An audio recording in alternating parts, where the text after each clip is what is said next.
नमस्कार। न्यूज़ 24 के खास कार्यक्रम आमने सामने में आपका स्वागत है। आज मेरे साथ है मोदी कैबिनेट के कद्दावर मंत्री रामविलास पासवान जी, जिनके पास फूड, कंज्यूमर अफेयर्स और पब्लिक डिस्ट्रीब्यूशन सिस्टम का मंत्रालय है। पर इसके साथ साथ उनका जो चेहरा है वो दलित नेता के तौर पर देश में सबसे ज़्यादा जाना जाता है। आपका बहुत बहुत स्वागत है इस प्रोग्राम में।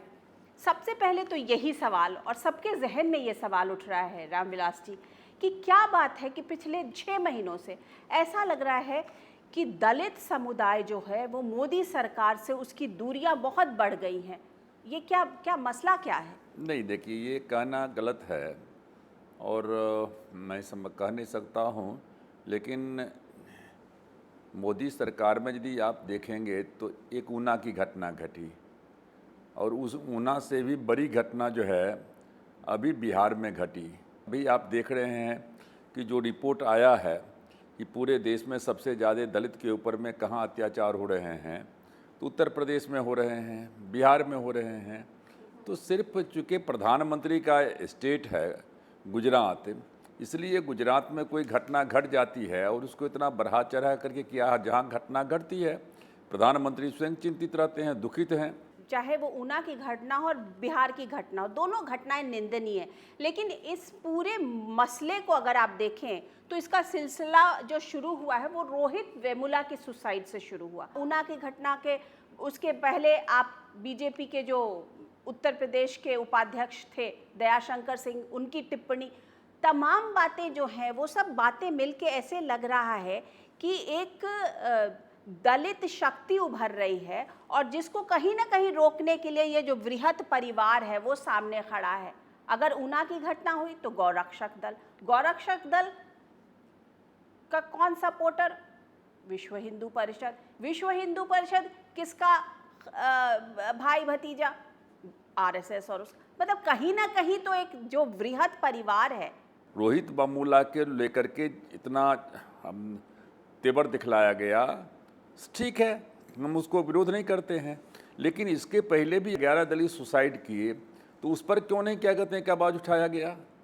दूसरा जो है सो मान लेते हैं कि आपने कहा ऊना की घटना के संबंध में, ऊना में जो घटना घटी आपने देखा कि उस पर कितना जो है कड़ा एक्शन लिया गया। ऊना की घटना थी कि जहां होम मिनिस्टर ने पार्लियामेंट में जाकर ये कहा कि हम स्पेशल कोर्ट की घोषणा करते हैं और 60 दिनों के अंदर में स्पेशल ट्रायल करके जो है चार्जशीट सबमिट किया जाएगा। जहाँ तक गौरक्षक की बात कर रहे हैं, या जो बीजेपी के जो आप कहते हैं कि एलाइड है विश्व हिंदू परिषद और आरएसएस की बात करते हैं, बृहत परिवार जिसको आप कहते हैं, तो जहाँ तक गौरक्षक की बात है, अब प्रधानमंत्री इससे ज़्यादा किसी पार्टी के नेताओं को टिप्पणी करने की हिम्मत नहीं होगी कि जब प्रधानमंत्री ने कहा कि कुछ गौरक्षक हैं जो गौरक्षक क्या कहते हैं कि दिन में गाय की बात करते हैं और रात में क्या कहते हैं व्यापार करते हैं और जो है दूसरे काम करते हैं, और इसको लेकर के विश्व हिंदू परिषद इतनी नाराज़गी है कि मैं कह नहीं सकता हूँ। इसके बावजूद देश की राजनीति जो है उसमें दलित राजनीति एक बड़ा मुद्दा बन गया है और इसको आज की डेट में आप नहीं नकार पा रहे। नहीं कर सकते। देखिए, नकारना भी नहीं चाहिए। देखिए, दलित का जो मुद्दा है, ये जो सामाजिक चेतना है वो सामाजिक चेतना आ रही है और समाज के हर वर्ग के लोगों को उसके साथ में एडजस्ट करना होगा। और हम एक एग्जाम्पल देना चाहते हैं कि हमारा कहा गया कि धर्मशास्त्र में कहा जाता है, हिंदू धर्मशास्त्र में, कि आदमी का शरीर जो है मस्तक है वो ब्राह्मण है, जो भुजा है वो क्षत्रिय है, जो पेट है वो वैश्य है, जो पाँव है वो जो है क्या कहते हैं कि शूद्र है। मैं आपसे इतना ही बात कहना चाहता हूँ कि यदि सर में दर्द हो जाए तो आप चल सकते हो, हाथ में क्या कहते हैं कि एक हाथ कट जाए आप चल सकते हो, पेट में दर्द हो जाए चल सकते हो, लेकिन पाँव में यदि लकवा मार दे तो आप नहीं चल सकते हो। जब मुंह खाता है तो वो नहीं सोचता है कि हमको सर बड़ा हो, वो सबसे पहले देखता है कि पाँव दर्द होने दे। बिल्कुल सही। लेकिन आज की डेट में इतना सब कुछ कहने के बावजूद प्रधानमंत्री ये कह रहे हैं कि एक सोशल मुद्दा है, इसका राजनीतिकरण नहीं होना चाहिए। इसके बावजूद राजनीतिकरण हो रहा है। कहीं ना कहीं इस सरकार में दलितों का सिरमौर जो है वो रामविलास पासवान है। तो ये इस राजनीति में आपको भी घसीटा जा रहा है। आलोचना से कभी डरना नहीं चाहिए। रामविलास पासवान का राजनीतिक जीवन एक दिन का नहीं है। 1969 में एमएलए बने थे, 47 साल का है।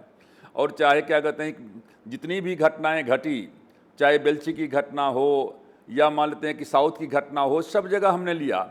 आज भी हम अपने स्टैंड पर कायम हैं। लेकिन मैं बतलाना चाहता हूं कि लेकिन क्या रामविलास पासवान असहज हैं कि इस तरीके की राजनीति शुरू हो गई है देश में, दलितों के नाम की राजनीति हो रही है? इसमें देखिए, हम बतलाते हैं कि आज इसके लिए दलित नेता भी कम जिम्मेवार नहीं हैं। अब मायावती का बयान लीजिए। मायावती जब चुनाव का समय क्या कहते हैं कि आता है, ख़त्म हो जाता है, तो उनका नारा लगना शुरू हो जाता है कि ठाकुर बनिया ब्राह्मण चोर, बकिए सब हैं DS4, तिलक तराजू और तलवार, इनको मारो जूता चार। और जब चुनाव का समय आता है तो उसी ब्राह्मण की पूजा करते हैं कि हाथी नहीं गणेश है, ब्रह्मा विष्णु महेश है। ब्राह्मण जब शंख बजाएगा, हाथी बढ़ता जाएगा। रामविलास जी, ये बताइए कि आपको लगता है कि जिस तरीके का दलित आक्रोश जो है वो कहीं ना कहीं एक आंदोलन का रूप ले लेगा? देखिए, दलित जो है समय समय पर जब भी आया है, आप झज्जर की घटना घटते हैं, जो बात आपने कहा, झज्जर की घटना में 5 दलित को सिर्फ इसलिए मार दिया गया था कि ये क्या कहते हैं कि गाय को क्या कहते हैं, गाय का खाल उतार रहे हैं। जो घटना ऊना में घटी, ऊना में दलित ने आत्महत्या किया, वहाँ क्या कहते हैं 5 दलितों को मारने का काम किया गया। आंदोलन खूब चला। साउथ में घटना घटी थी, वहाँ खूब आंदोलन। तो ये बात सही है कि जब भी कोई घटना घटती है, इंदिरा गांधी चली गई थी, जब बेल्छी की घटना घटी थी तो हाथी पर चढ़ कर गई थी, उसी से रिवाइवल भी हुआ था। तो दलित का जो मुद्दा है, मैं इस बात को फिर कहना चाहता हूँ, ये दलित का मुद्दा सिर्फ दलित का नहीं है। और दलित की लड़ाई सिर्फ दलित ही नहीं लड़ रहे हैं। आप यदि दलित की बात करते हैं, पूरे मीडिया के लोग जब दलित की बात करते हैं तो मीडिया में सब दलित ही तो नहीं हैं, मुश्किल से 0.1% होंगे। लेकिन लड़ाई होती है तो लड़ाई लड़ रहे हैं। तो इसको सिर्फ दलित के मुद्दा को दलित का काउज बनाना। लेकिन सीजन्ड दलित नेता होने के नाते क्या आपको लगता है कि दलित आंदोलन अब एक नई दिशा की तरफ जाएगा? देखिए, हम उसमें नई दिशा की बात नहीं करते हैं। दलित आंदोलन कोई नई दिशा की ओर नहीं जाएगा, सीधी सी बात है। इतना बात सही है कि हर पार्टी में जो दलित वर्ग के लोग हैं और हर पार्टी में जो लोग सोशल जस्टिस में विश्वास करते हैं, बीपी सिंह नहीं रहते तो 7 जन्म में मंडल कमीशन लागू नहीं होता। बीपी सिंह कोई दलित तो नहीं थे, पिछड़ी जाति के नहीं थे, राजा परिवार में पैदा लिए थे। हर पार्टी में, हर जाति में, नहीं, हर जाति में, हर पार्टी में लोग हैं जो दलित के लिए सोचते हैं। और उन सारे लोगों को एक जगह इकट्ठा होकर के और इस बीमारी को दूर करने की बात सोचनी होगी। और हजारों साल, सैकड़ों साल के बाद, हजारों साल के बाद जब ये मामला आता है कि दलित का दूल्हा जो है वो क्या कहते हैं कि घोड़ी पर नहीं बैठ सकता है। लेकिन आप तो बात तो करते होंगे ना प्रधानमंत्री जी से कि प्रधानमंत्री जी देखिए ये फिर घटना हो गई, ये परिवार के लोग क्या करें? आप उस प्रधानमंत्री ने प्रधानमंत्री ने चाहे बीजेपी की बैठक हो, चाहे कोई भी बैठक हो, हर समय पर डिनाउंस किया है और कहा है कि जो लोग इस तरह की कार्रवाई करते हैं वो गलत कर रहे हैं, निंदनीय है और ये शर्म की बात है। और उन्होंने यहाँ तक कहा कि जो हमारा एजेंडा है, विकास का मुद्दा है, उसको जो है साइडलाइन करने के लिए ये कार्रवाई की जा रही है। जो गौ रक्षक दल जो सपोर्टेड गौ रक्षक दल कर रहे हैं, या उन विश्व हिंदू परिषद के लीडर्स ने ये कहा कि प्रधानमंत्री को ये नहीं भूलना चाहिए कि वो प्रधानमंत्री विश्व हिंदू परिषद या गौ रक्षक सपोर्टर्स के कारण बने हैं।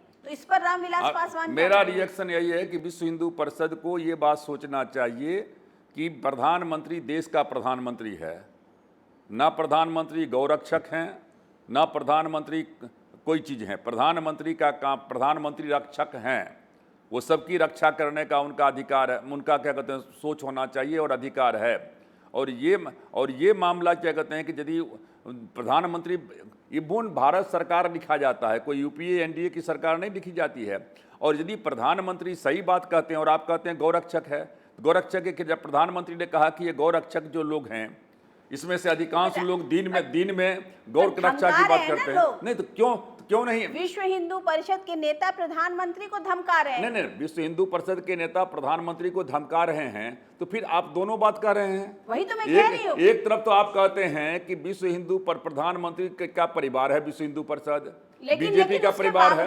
वही तो मैं कह रही हूँ कि यही तो एंटीथीसिस है कि वो है प्रधानमंत्री के सो कॉल्ड बड़े वृहद परिवार के, कहते हैं कि हमारे कारण प्रधानमंत्री आए हैं यहाँ पे, और उसके बावजूद वो प्रधानमंत्री का ये स्टेटमेंट आया और उसके नेक्स्ट डे तो गलत है, स्टेटमेंट आ गया।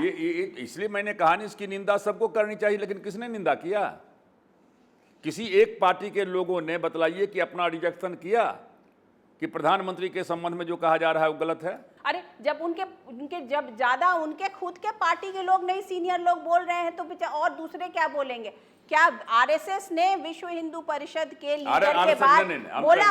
नहीं, आरएसएस ने जरूर कहा कि जो विश्व हिंदू परिषद का रहा है उससे हम सहमत नहीं हैं। सहमत नहीं है एक बात है। हाँ, तो अब क्या करेगा? इससे ज्यादा क्या करेगा? केस करेगा। देखिए आप एक बात समझिए कि जो भी शेड्यूल्ड कास्ट के ऊपर में जुल्म और अत्याचार होते हैं, तो ये केवल सेंट्रल का मामला तो नहीं है। जिस राज्य में होता है उस राज्य की सरकार की सबसे पहली जवाबदेही होती है कि उसके खिलाफ में वो कार्रवाई करे। गौरक्षक हैं, गौरक्षक यदि गौरक्षा के नाम पर जो है गलत काम कर रहे हैं, राज्य सरकारें क्यों नहीं एक्शन लेती है? उनको कौन रोका है एक्शन लेने से? सब जगह तो बीजेपी की सरकार नहीं है, हर पार्टी की सरकार है।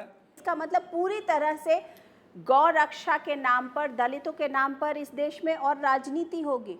नहीं होगा, नहीं होना चाहिए, नहीं होना चाहिए, नहीं होना चाहिए। गौ रक्षा के नाम पर राजनीति नहीं होना चाहिए, ये हमारा निश्चित मत है। और जो लोग गौ रक्षा के नाम पर दलितों की हत्या करते हैं, राज्य सरकार को उसके खिलाफ में कड़ी से कड़ी कार्रवाई करनी चाहिए और हत्या का मुकदमा दायर करना चाहिए। जी बिल्कुल।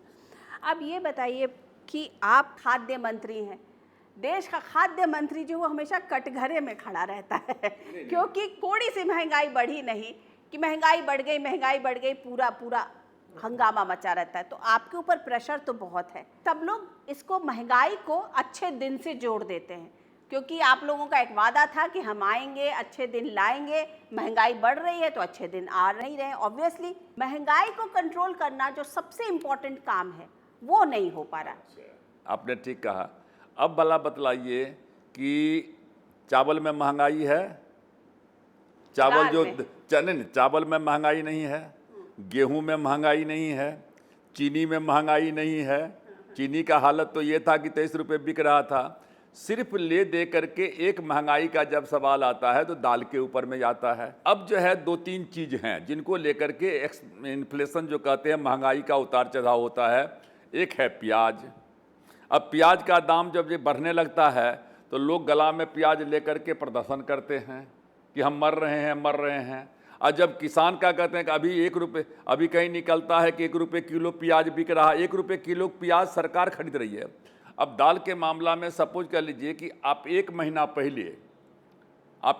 पहले तक दाल का दाम ऐसे ऊपर जा रहा था, और 1 महीना में क्या हो गया कि सीधे दाल का दाम नीचे आ रहा है। और मूंग का नहीं, मूंग के जो किसान हैं वो आंदोलन कर रहे हैं कि हमारा एमएसपी के आधार पर क्या कहते हैं कि रेट पर क्या कहते हैं कि आप दाल खरीदिए।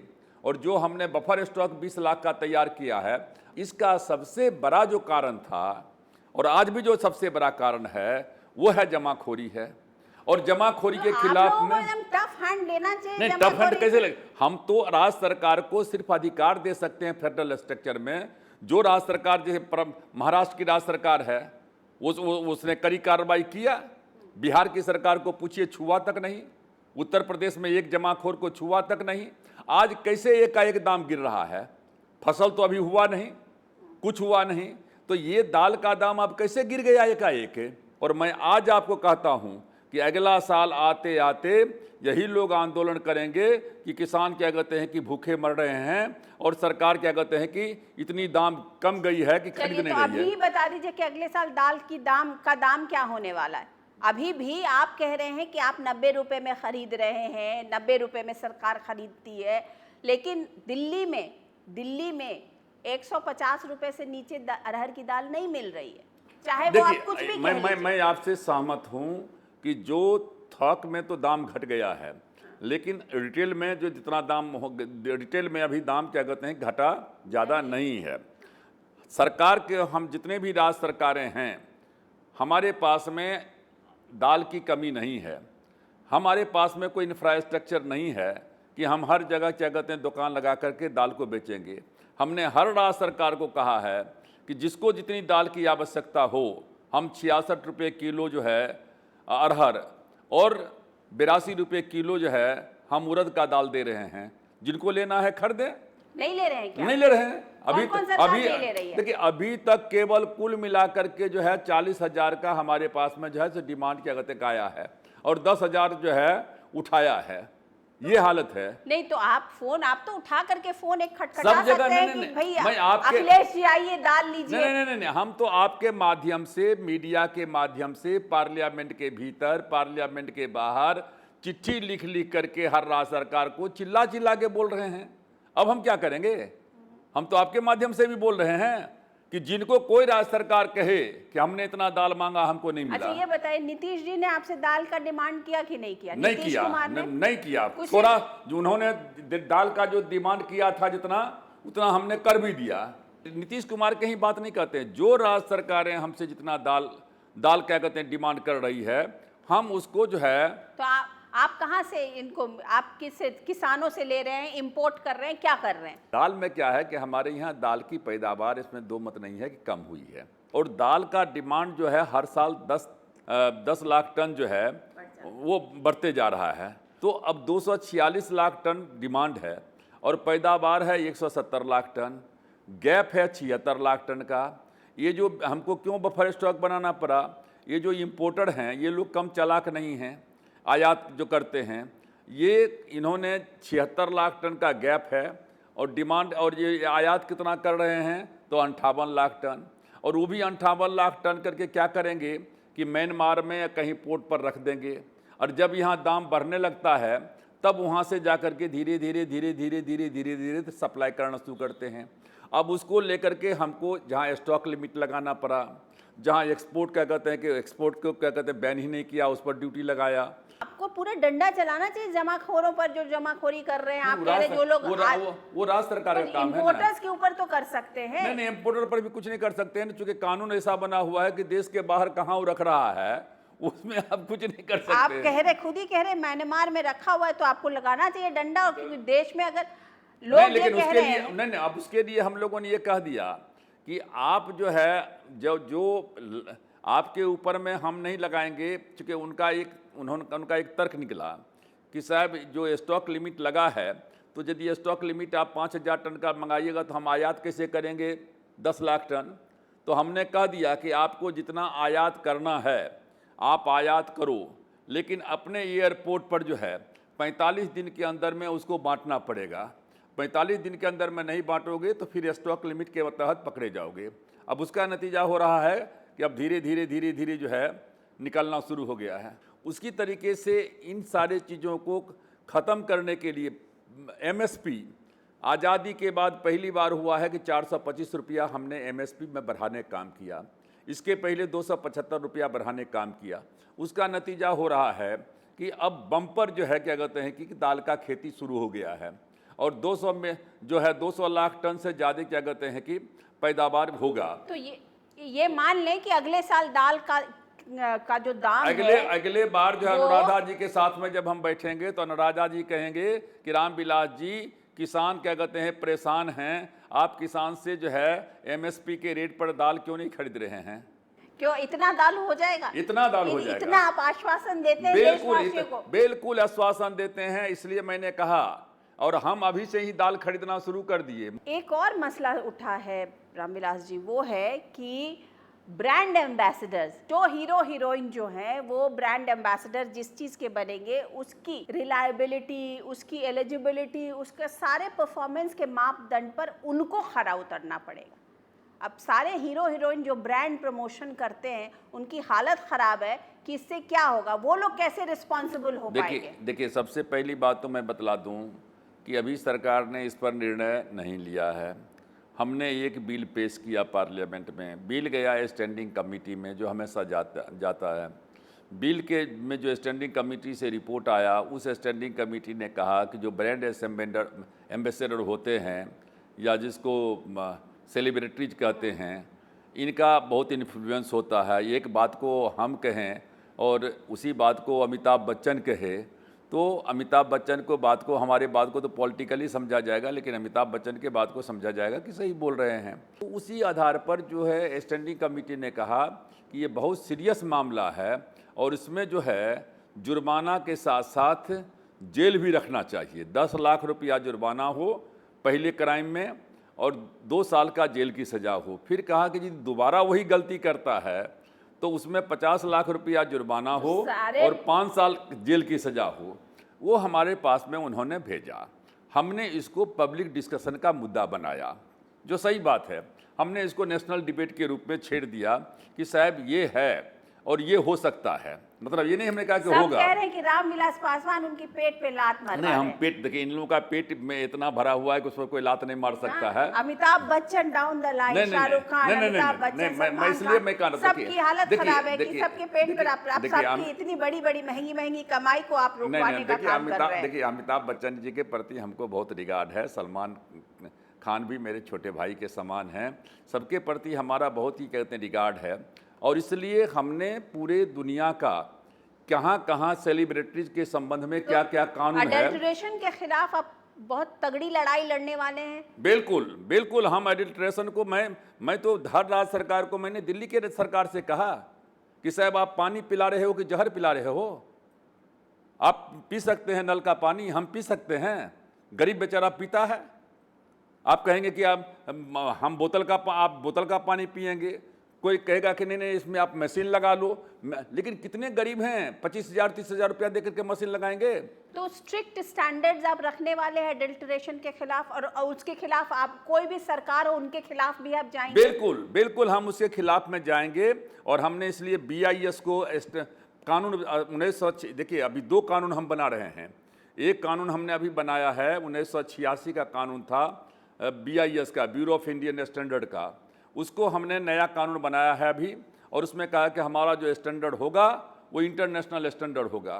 हमने कहा कि हम अपना जहां स्टैंडर्ड को बनाएंगे वहीं जो हमारा कंज्यूमर प्रोटेक्शन एक्ट है, बिल जो है 2015 का पेश किया है, वो स्टैंडिंग कमेटी से आ गया है।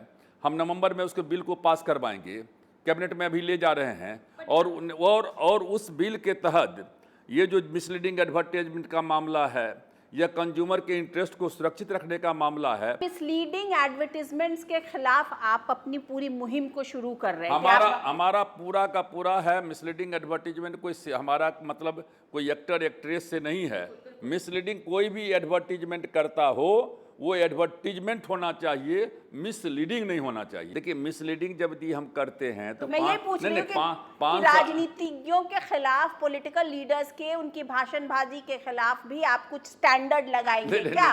देखिए हमारा जो महकमा है वो कंज्यूमर से संबंधित है और मैं बतलाता हूँ, और राजनेता का जहाँ देखिए राजनेता का जहाँ संबंध है 5 साल के बाद तो जनता के बीच में जाना ही पड़ता है। तो जो बात आप कह रहे हैं कि यदि हमने वादा किया और पूरा नहीं किया तो जनता दंड क्या देती है, वो तो सीधे पावर से निकाल देती है। रामविलास पासवान जी, हमसे बात करने के आपका बहुत बहुत शुक्रिया। बहुत बहुत धन्यवाद। तो ये थे आमने सामने में रामविलास पासवान। मैं अनुराधा प्रसाद किसी और पर्सनालिटी के साथ आपसे फिर मिलती हूँ, तब तक के लिए नमस्कार।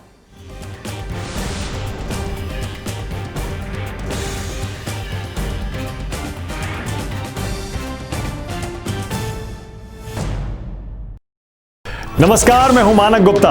अगर आपको हमारा ये वीडियो पसंद आया हो तो इसे लाइक और शेयर जरूर करें और हाँ, हमें सब्सक्राइब और फॉलो करना ना भूलें ताकि आप देश और दुनिया की कोई खबर मिस ना करें। तो जुड़े रहिए हमारे साथ और देखते रहिए न्यूज़ 24।